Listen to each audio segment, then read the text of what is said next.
Hey guys, it's Ashley. Welcome back to my channel. As you can see by the title of today's video, today I have yet again another Letterboxd recap. This time, this is everything that I watched in the month of August. This month definitely had some hits, had some misses. So let's just go ahead and get into it with what I watched on August 1st. So starting off the month, kind of mediocre. We watched M. Night Shyamalan's Trap from 2024, starring Josh Hartnett. So, okay, the thing with Trap is that this ended up being a 3-star film for me, which is by no means the worst thing in the world. I was thoroughly entertained throughout pretty much the whole thing, but I wouldn't call this a great film.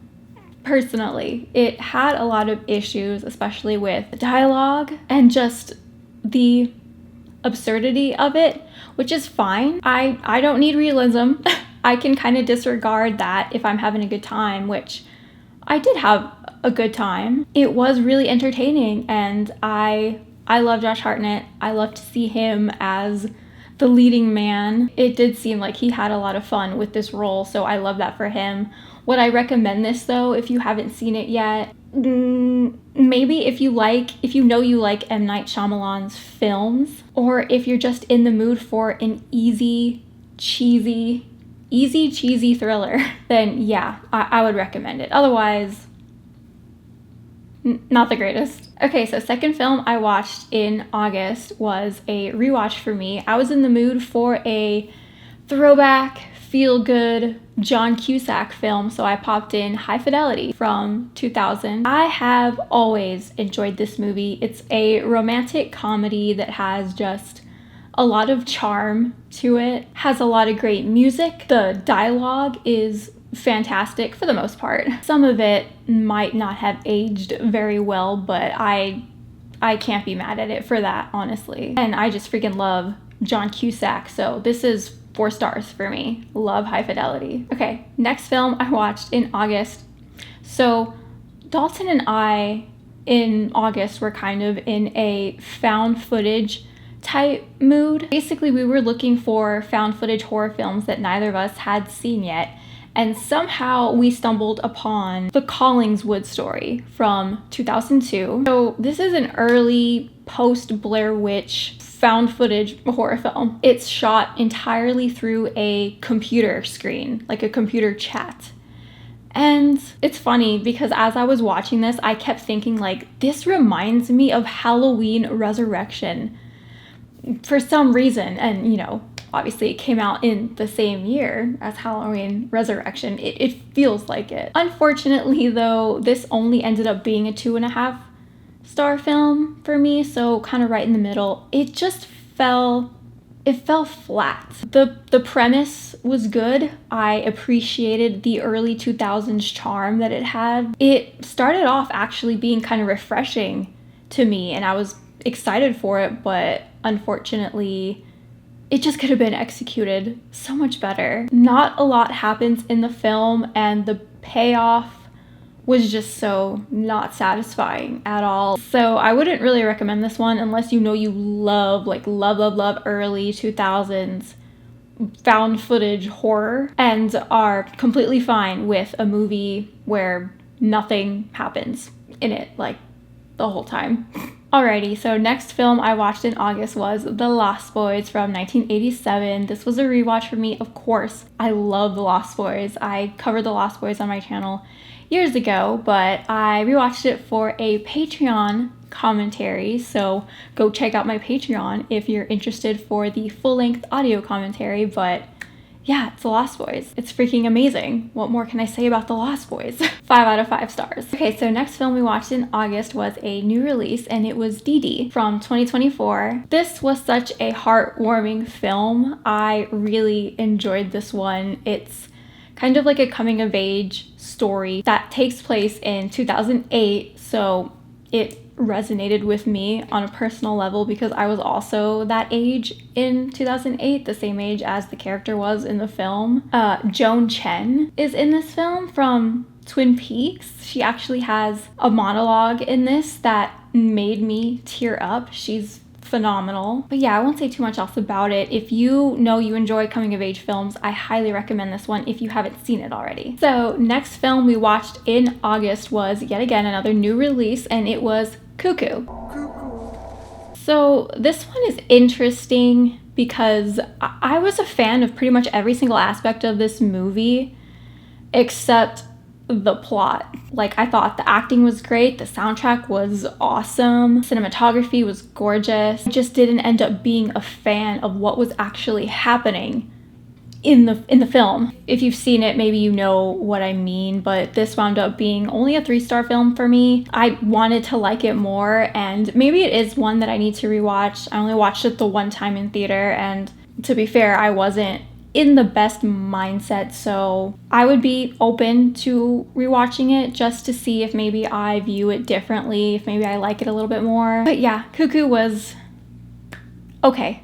Okay, so next film we watched in August, Dalton and I were still on our little found footage horror movie kick. We were seeking out titles that neither of us had seen, so we came upon Grave Encounters from 2011. Now, I know this is a super popular horror movie. I've heard the name for years. I've just never gotten around to watching it, so we finally sat down and watched it one evening in August, and this was not for me. And hold on, I love found footage horror. It's probably my second favorite subgenre behind slasher. And I kept thinking to myself while watching this, like, the Blair Witch Project, for example, is so effective despite not really seeing much throughout the whole film. And then watching a movie like Grave Encounters, which is very clearly inspired by the Blair Witch Project, of course, and Paranormal Activity, another fantastic found footage horror franchise. Not a lot was happening in this, and it wasn't effective at all. It just totally missed the mark and failed at building any type of tension, for me anyways. Again, I love found footage horror films, but I would never watch this again. I know that there's a sequel. I may check out the sequel, Grave Encounters 2, at some point, but this wasn't it. Speaking of the Blair Witch Project, though, I literally watched their Blair Witch Project next for a commentary on my Patreon. So head on over to my Patreon if you want a full-length audio commentary for the Blair Witch Project. But I mean, like The Lost Boys, what can I say about the Blair Witch Project? It's literally my second favorite horror film of all time. 5 out of 5 stars. Absolute perfection. I will never get sick of watching the Blair Witch Project. Okay, so next film I watched in August was a film called Showing Up, starring Michelle Williams. This is a film that had been on my watch list for a super long time, so I'm really glad that I finally had time to sit down and watch it one evening. I really enjoyed this movie. I was kind of going through a rough patch when I watched it, so it was just super comforting for me in that moment. I found it to be very meditative, very charming, funny, and touching in a super understated way that I really appreciated. The film is about artists, so I kind of related, you know, as a fellow creative person, and it was just a really nice experience to watch this. I highly recommend this film. I gave it 3.5 stars. So next film I watched in August, actually right after I watched Showing Up, I did a little double feature night. I saw The TV Glow. This, yet again, is just another film that's been on my watch list for the longest time, and I missed it in theaters, so I'm glad that I finally got to watch it. And I have mixed feelings about it. I really enjoyed it. I thought it was a super unique film at its core.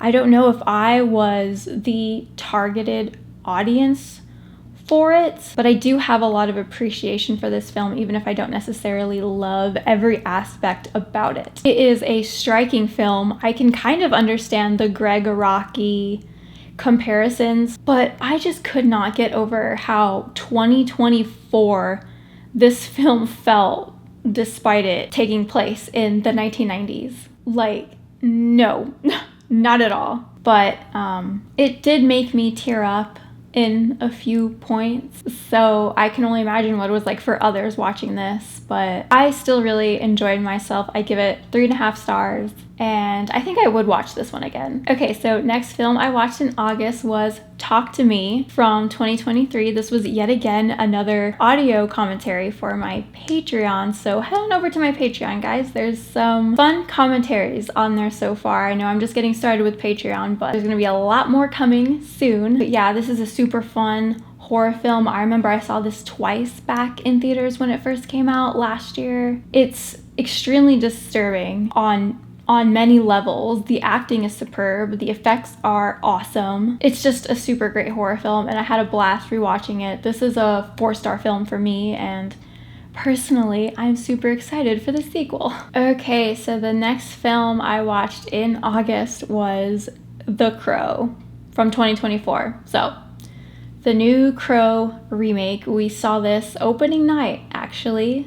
You guys should know by now how much The Crow, the original Crow film from '94 starring Brandon Lee, means to me. It's a very special movie to a lot of people. And I know a lot of people were very strongly against this remake. I understand that wholeheartedly. And this is just this girl's opinion.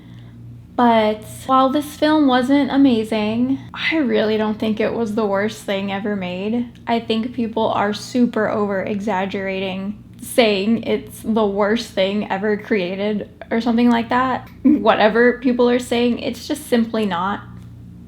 I think people are just upset at the fact that it was made at all, so they can't really see past that. Personally, I was engaged the whole time. I thought the acting was pretty good, the action was good, the soundtrack was good, the choreography was on point. It just lacked style. It just lacked style, honestly, and just felt so unnecessary. Worth the watch maybe once, but yeah, just stick to the original. If you're gonna watch a Crow film, stick to the original. I ended up giving it 3 stars. It kind of teeters back and forth between 2.5 and 3 stars for me. Maybe 3 stars is a bit generous, okay? Because yeah, I don't really ever see myself rewatching this.